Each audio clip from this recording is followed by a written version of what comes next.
Well, what's up, guys?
All right, what's up, guys?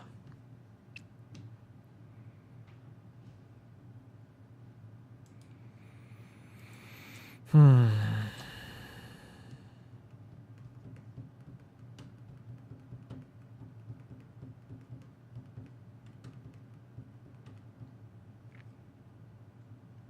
you still use a 2PC setup? Yeah, but that's why you don't see OBS open on my computer. It's because I use a 2PC setup. Oh, sick! A Steam update! Oh, fucking awesome, dude.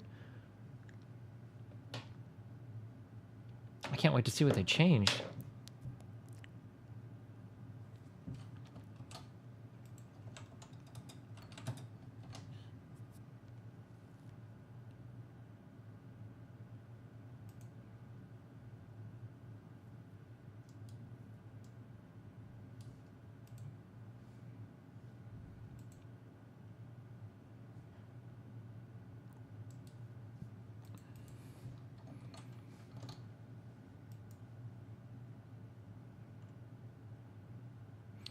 Destiny, can you explain why a stationary object in space would start moving if something is thrown off that object in a particular direction, like a baseball player throwing off a satellite?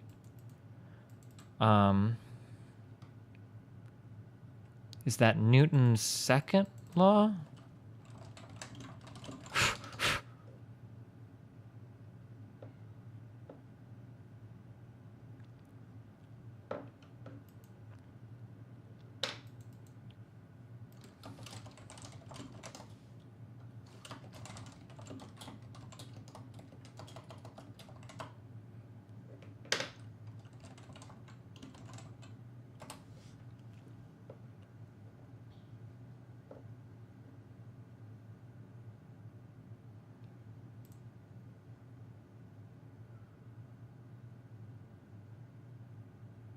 Our third law.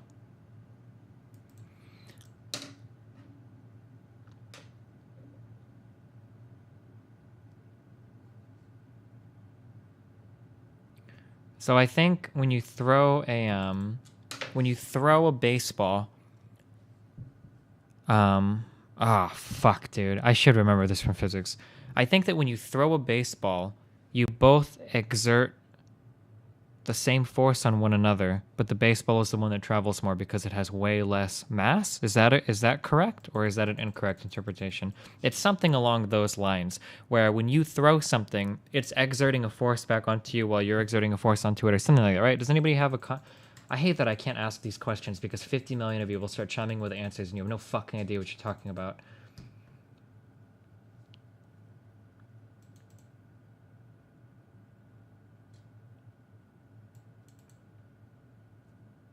But I'm pretty sure it's something. I'm pretty sure that it's something like that. That's also called the normal force. So if you were standing stationary, in space and you threw a baseball, even though you're throwing that baseball, it will exert a little bit of force back on you, and it'll move you a little bit, just not much. I think. I'm pretty sure that's how that goes. Because yeah, there we go. Yeah, let's go with that. Aw, what a big kitty cat. Aw.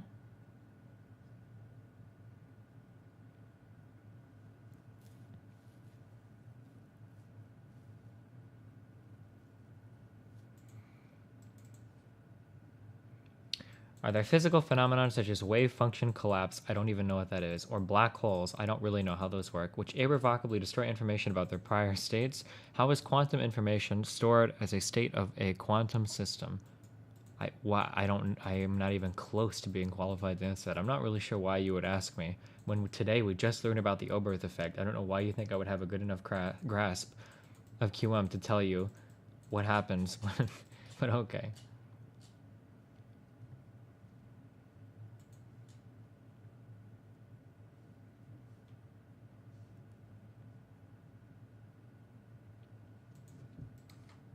I feel like I'm gonna have to struggle to get my Kerbal save back. Let's try it. Aslan!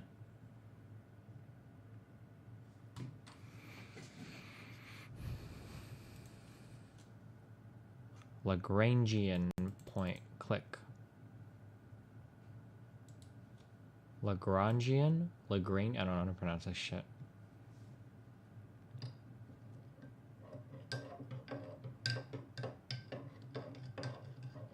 Oh, I could be wrong, but I don't think this matters. This kind of stuff I don't think matters for Kerbal Space Program, right?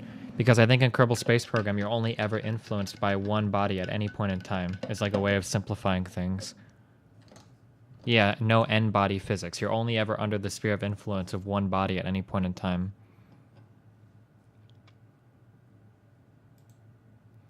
Did Destiny just quote me on Twitter? Why did you say it? I know that Judge Judy has a book that's named that.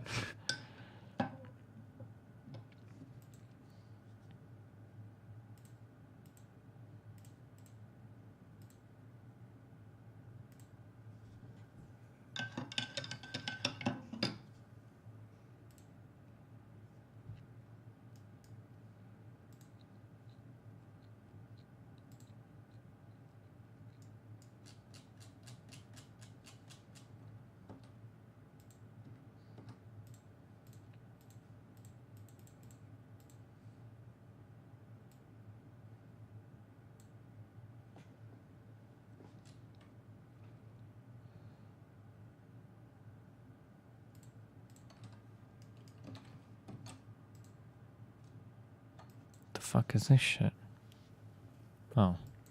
There are a lot of misconceptions out there. Should we watch this? It's a 4-minute film.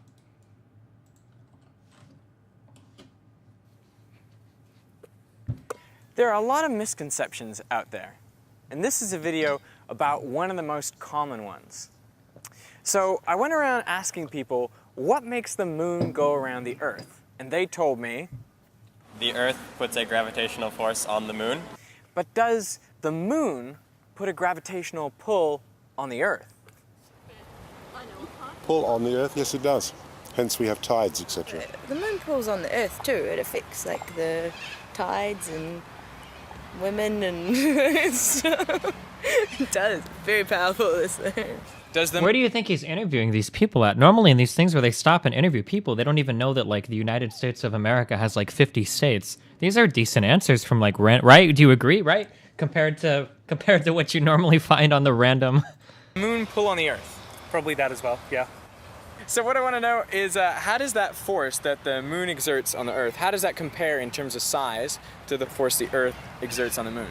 Well, I'm no scientist, but I think that one would be more powerful than that one. It's got a greater force coming from the Earth because it's a greater mass. Because the Earth probably has more mass. Because it's a bigger mass. I thought greater mass is more equals more force. Does the moon pull on the Earth? Yes, but a lot less. Yeah, not as much as the Earth pulls on the moon. Yeah, but a little bit. But not very strongly. Yes, but much, much, much, much smaller. Because of its got mass, less its mass. size. Because it's smaller, it's much smaller than the Earth. Because it's smaller. Is it small? Allow me to let you in on a little secret. Everyone got it wrong. The force that attracts the moon to the Earth is exactly the same size as the force that attracts the Earth to the moon. So what's going on here? Why did everyone get it wrong? Well, I think it comes down to cause and effect. The effect of the force on the moon is quite clear. The moon goes in circles around the Earth. But the effect of that force on the Earth is basically negligible. The Earth barely wobbles at all. So people interpret this negligible effect as indicating there's very little force affecting the Earth. But that is forgetting the third key piece of the puzzle, which is inertia. Inertia is the tendency of mass to maintain its state of motion. Since the Earth has a greater mass, it has a greater inertia, and so even with the same amount of force on it, it doesn't accelerate that much. Now the funny thing is, many of the people I interviewed could state Newton's third law, which is every force has... Oh, an equal and opposite reaction. Something about Newton's law doesn't seem to fit into that. You're good at this. Which Newton's law are we talking about? The whole equal and opposite force thing. Yeah. Look, all these people that he's interviewing know all the right. That's pretty impressive. Damn. That one. So tell me what you're thinking now. Well, one would think that if the Earth is putting a force on me, I would be putting an equal force upon it. So why didn't they apply it to this problem? Well, I think they may have memorized the words, but not really believed Newton's third law in their core. Did they really feel it in their spleen? I don't think they did. So, allow me to try to convince you, all of you, spleen included, that Newton's third law really is true. Let's consider two objects. Okay. Initially, they have the same mass, 1 kilogram each. So obviously, the gravitational force of attraction must be the same on both of the objects. Now let's add a second kilogram to the first object. The force on the second object will now be twice as great because that 1 kilogram is attracted equally to each of the kilograms in the first object. But what is often forgotten is that new kilogram is also attracted to the second object, meaning that the total force on each object is still the same. They're attracted to each other with an equal and opposite force. We could add a third kilogram and we would find the same thing. The force on both objects is still the same, even though the object on the left has 3 times the mass of the object on the right. So we can see that no matter what the mass, any two objects will have the same gravitational force towards each other.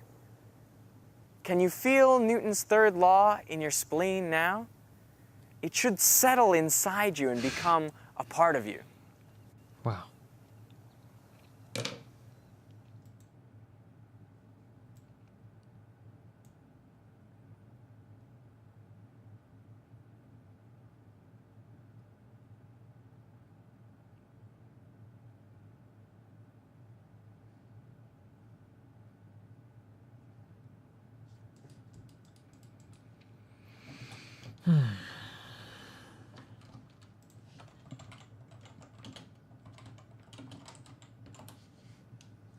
You got a new webcam? Yeah, I think I danked up my settings. I think this is as well as I can possibly set everything with my current availability of lights without investing more into different types of lights or doing something more with my background. Oh, I wanted to... never mind, we'll do that later.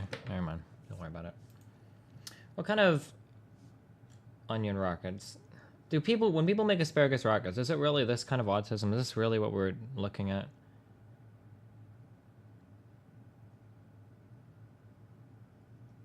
Tell me what happened to XJ9. I don't fucking know, dude. Ask him. I don't want to do a green screen, man. Fuck green screens. Am I gonna be more insecure about sets? I don't give a fuck, dude. You think I'm insecure about anything? My fucking dick is on the internet. Do you think I would be insecure about a fucking zit on my face?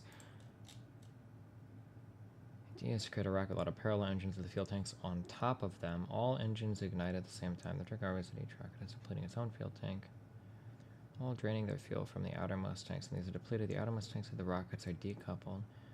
And the next fuel tank over, which is completely full. The result is that rocket always flies the minimum number of tanks required to transfer the fuel it has left. Lost all engines. Oh. How well is my cable management? Behind my desk, I actually went pretty hardcore. I can show you if you want to see. I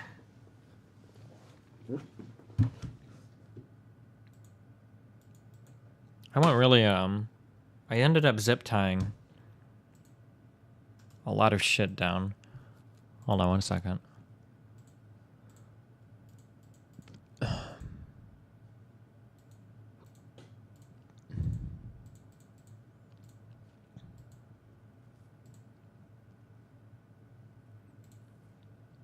Damn, when you go try out on the lighting, the webcam doesn't actually look that bad. Ah, never mind. No, never mind. The webcam is significantly worse. It's not terrible, but it's kind of terrible. Compared to this, probably.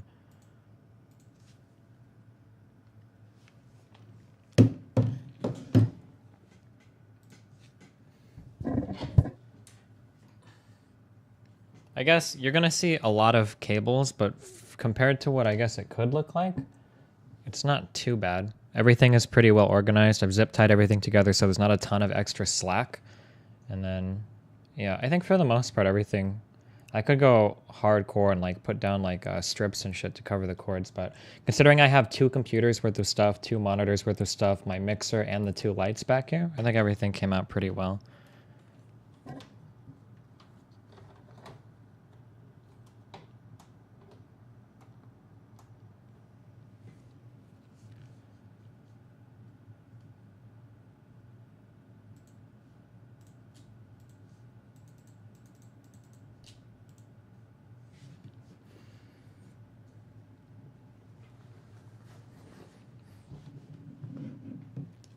You have carpet. What's your computer? My computer's on carpet, dude. I don't give a fuck.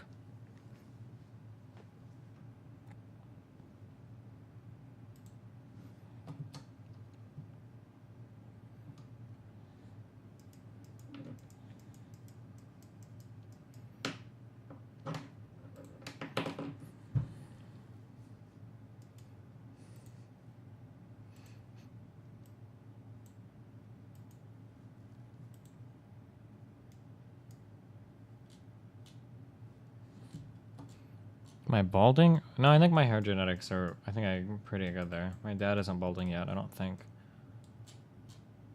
I don't think that being bald is a bad thing. I think that men can be bald pretty easily, though. Look at this dude. Or, like, at least... Because I've shaved my head before and my head isn't completely fucked. But this guy looks pretty good bald. Or the guy that played, I don't know what the fuck this guy... This guy looks pretty good bald.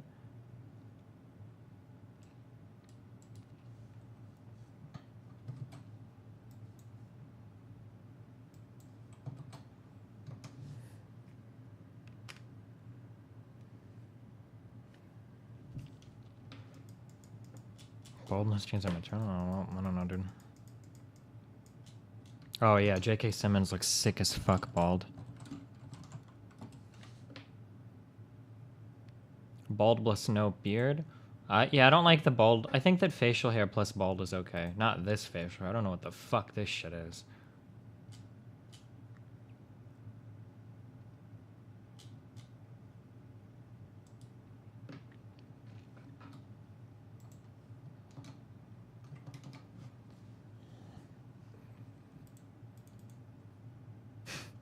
Your dad has all his hair at 60-something? I think he does. My grandpa did too, though.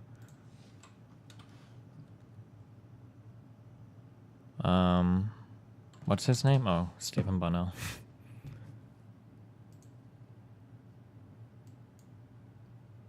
His hair is gray as fuck, but I think he's still got... No, he probably is balding a little bit. I don't know if he's got pictures of his hair.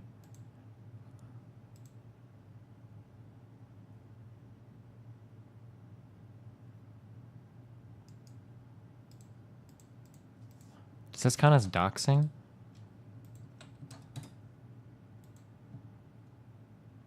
I think that's a decent amount of hair for being 61. I don't know how old my dad is. He's 60. He might be 59. I think that's an okay amount of hair.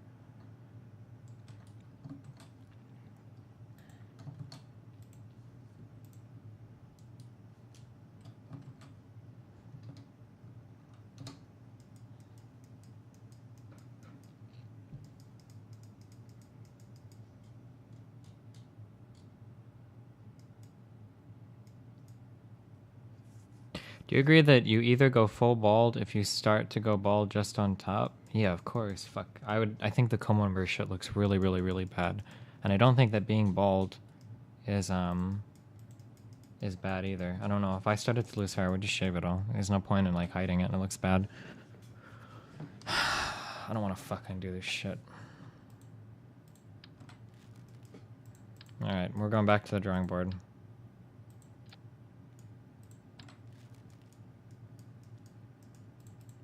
Alright, this is my return cruiser.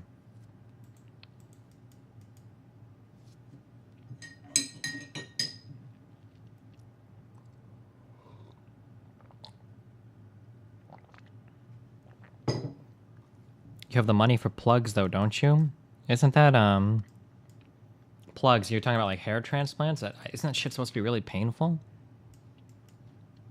Rackfall hates his bald spot so much, I heard he's scheduling an appointment to get it fixed. Yeah, I don't know. A lot of men... Hair and men is like a really important thing, I think. Because losing hair by a lot of men is interpreted as a sign of aging. I haven't hit a point in my life yet where I wish I was younger, though. I'm not sure. I think that one of the most... I value intelligence a lot. Like, it's probably one of... In my personal opinion... This sounds edgy to say it, I don't know, but a lot of people really don't give a fuck. Intelligence to me is a really, really important thing. And as I've gotten older, I feel like I've got more intelligent. So I don't know, I never look back and think, God, I wish I was 21 again, because every time I look back multiple years in my life, I think I was a fucking idiot. So I can't, I don't know. So like, if I started going bald, Do you like who like you are as deal. a person? Yeah, sure.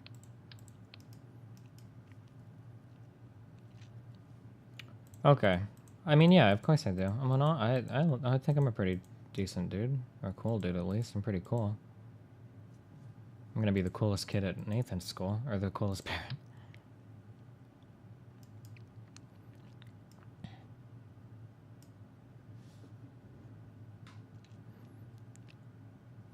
What about those moments when you think back on them and you wish you could change? Why? I don't know. I don't agree with that. I don't think you should have regrets like that. Everything is it's a fucking learning experience. Just learn some shit.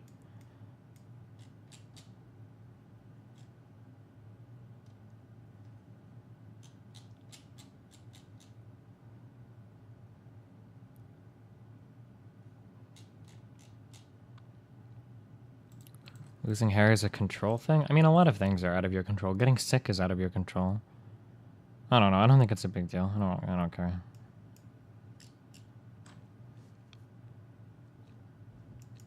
You're not more intelligent. Intelligence peaks at 18 to 20. You are just wiser. And just by that comment, I can tell that you are probably 18 to 20. What does that even mean? What did we do? We got... Never mind. That was some nice semantics, dude. That was an A+ semantics. Are you a 4chaner? Because that was a 10 out of 10 post. I rate that post 5 out of 7. Fucking fuck.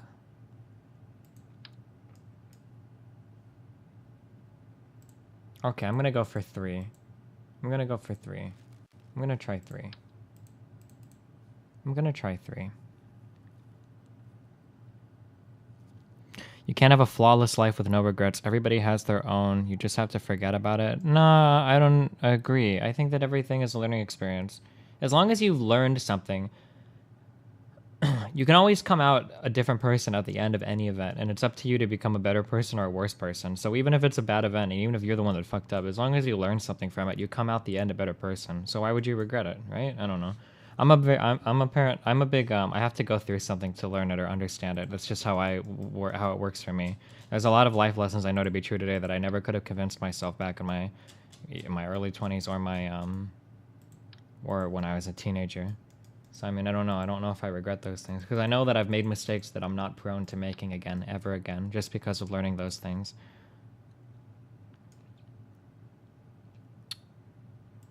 We're doing 3 engines.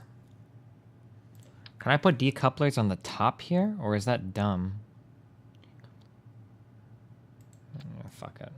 Fuck this shit. I don't give a fuck, dude.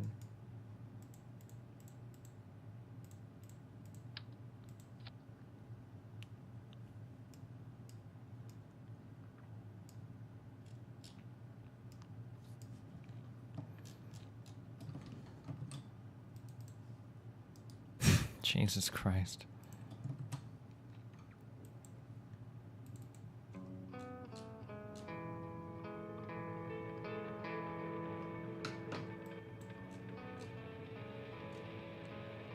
The problem with the Kickstarter rockets is it feels like I waste a lot of thrust in the atmosphere. With liquid rockets the entire way, I can control everything.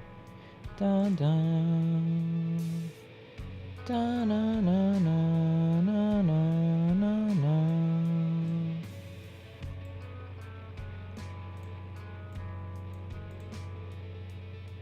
Where is this? Oh, that decouples.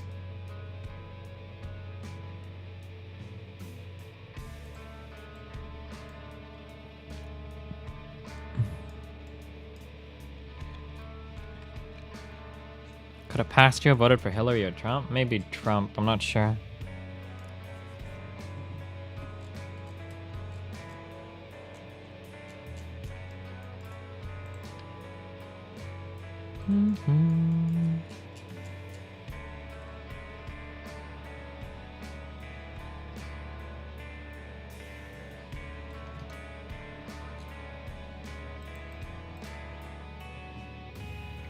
Trump refuses to support... What?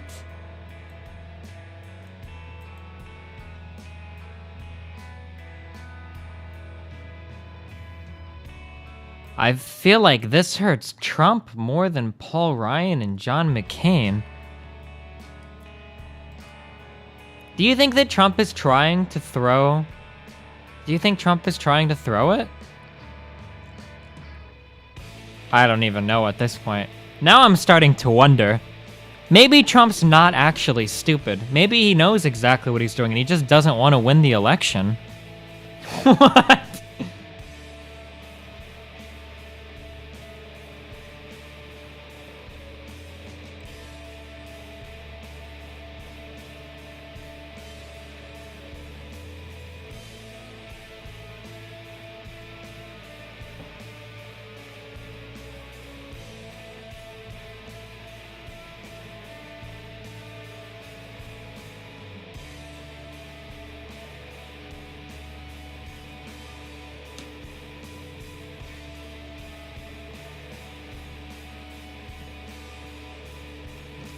Wow.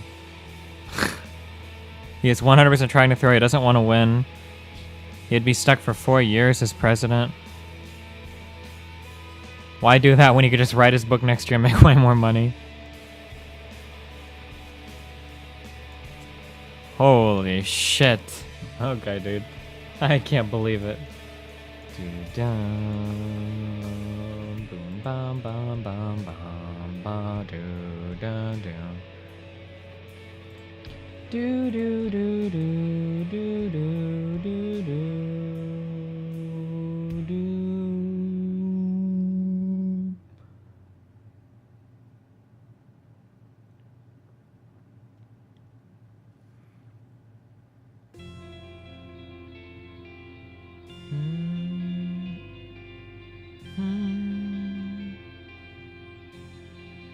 Wait, didn't I say earlier why would you ever use swivel over Reliant? Swivel is a little bit more efficient.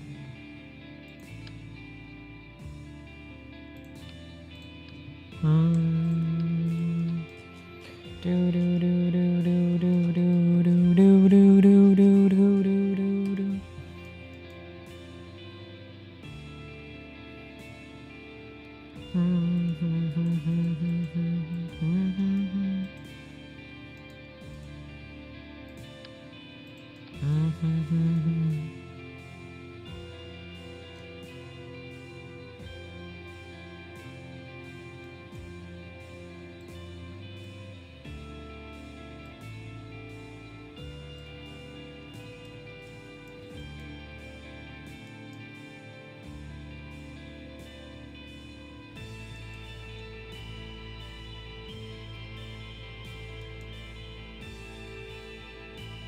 I've heard about the Death Note movie shit, but I don't really give a fuck. I'll wait until it's released to care about it.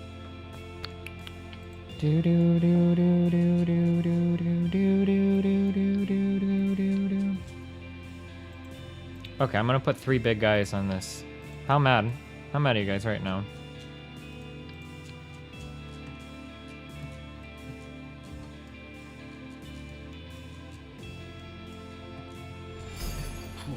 Wait, isn't there a way to zoom in or out? Oh, whatever. Hey chat, the most true advice ever is you miss 100% of the chances you never take, so if you're a little beta fago, just always do shit and don't let shit be stuff that you miss out on. Just do it. Bonus meme Dappa Kappa. Dappa Kappa. Yeah, I agree, dude. Pretty much.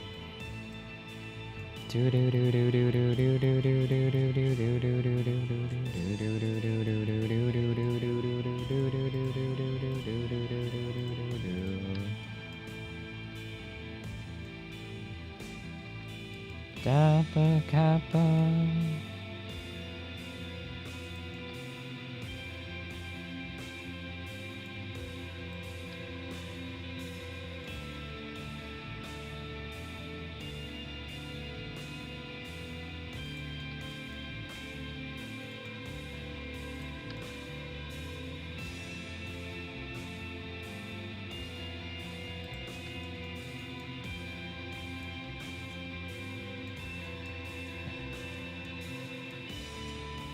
Can your middle thruster even filing that? Nope. Listen.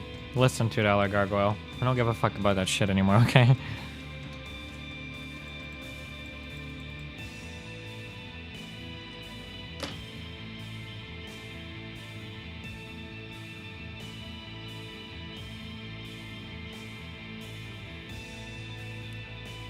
Manafort not challenging Trump anymore.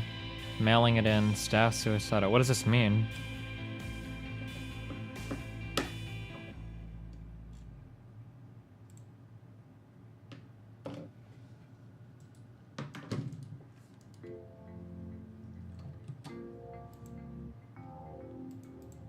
Jesus Christ.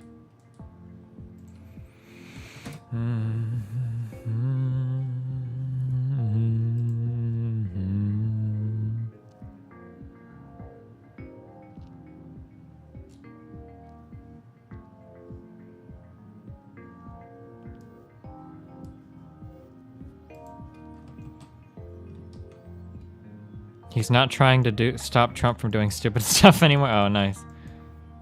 Okay, let's try this. Let's see what happens, okay?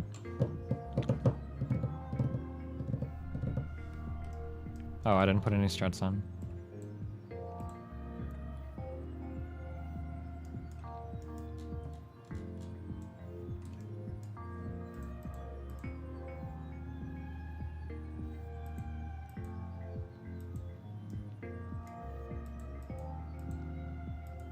Crip is vegan? Is that true?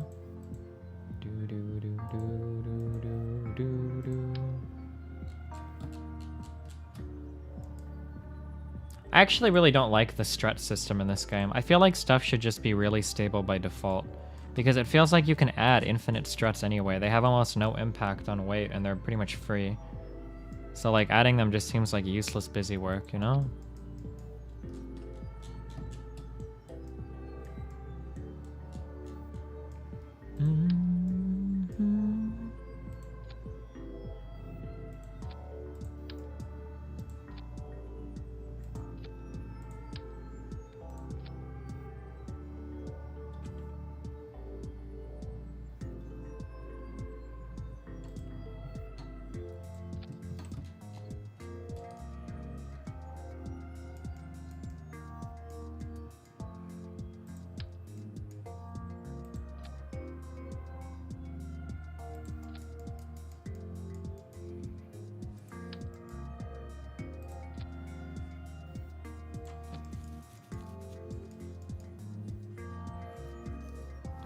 If they had drag, it would be interesting. Yeah, maybe.